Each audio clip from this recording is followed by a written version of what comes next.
The White House says North Korea's dictator will have to take, quote, concrete, verifiable actions before meeting with President Trump. Last night, Mr. Trump tweeted that the deal with North Korea is very much in the making, adding it will be a very good one for the world. The date of the meeting is yet to be determined. For more, we are joined by Lisa Collins, who's in our Washington bureau. She's a fellow with the North Korea chair at the Center for Strategic and International Studies. Lisa, good morning. Thanks for having me. When President Trump made the announcement Thursday about this proposed meeting with North Korea's Kim Jong-un, were you surprised? I think the news was certainly surprising. The fact that the North Korean leader had actually invited President Trump to have a summit and that President Trump had accepted, that was surprising. But beyond just the shock value of the announcement of a summit or a potential summit, I think there are real questions about, first, what will the two leaders discuss or negotiate when they meet? Where will the summit take place? And then do the two countries even agree on the same concept of denuclearization or a freeze of the North Korean nuclear weapons program? Lisa, you mentioned the concept of denuclearization is different perhaps for Koreans than it is for those in the United States. Can you elaborate more on that? So in the past, when North Korea has talked about complete denuclearization of the Korean Peninsula, they have prefaced that by saying that they would need the security of their nation to be guaranteed.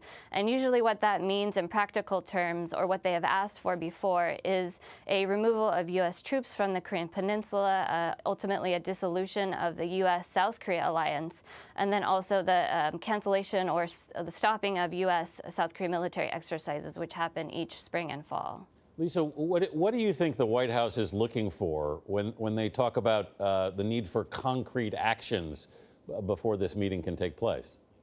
Well, it's a little hard to tell because the U.S. officials and North Korean officials haven't actually sat down to talk about any of this yet at the working level.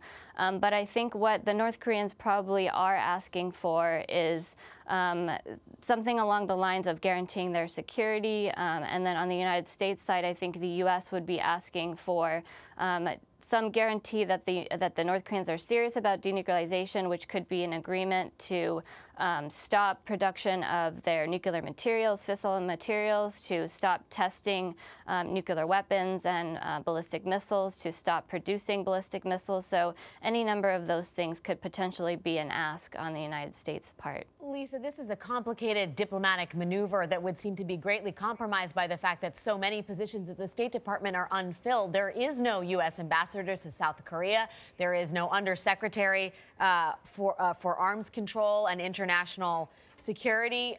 How much of a problem is that? I definitely do think that it is necessary to have a U.S. ambassador to South Korea named as soon as possible. We have a very competent Mark Napper, the current person who's filling in for the ambassador, is very competent. But I think we do need more people who are working on the Korean issue. There are lots of people in the State Department who are career diplomatic officials. But I think we definitely need to pull together a team that will be involved in the negotiations with North Korea over a potential U.S. North Korea summit. All right, Lisa Collins, thank you very much for being with us this morning.